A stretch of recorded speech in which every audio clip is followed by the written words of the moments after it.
আসসালামু আলাইকুম সম্মানিত দেশবাসী, আপনারা দেখতে পাচ্ছেন এই মুহূর্তে রোগী দেখছেন বাংলাদেশ গণস্বাস্থ্য হোমিওর একাধিকবার ক্যান্সার চিকিৎসায় জাতীয় ও স্বর্ণপদকপ্রাপ্ত ক্যান্সার স্পেশালিস্ট অধ্যক্ষ ডাক্তার এস.এম. সরোয়ার স্যার।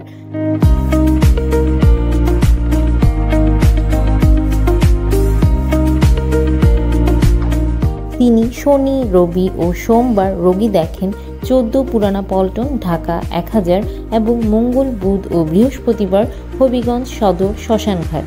যে কোনো তথ্যের জন্য, পরামর্শের জন্য অথবা সিরিয়ালের জন্য যোগাযোগ করুন 017-085-42064 অথবা 017-985-24852 এই নম্বরে।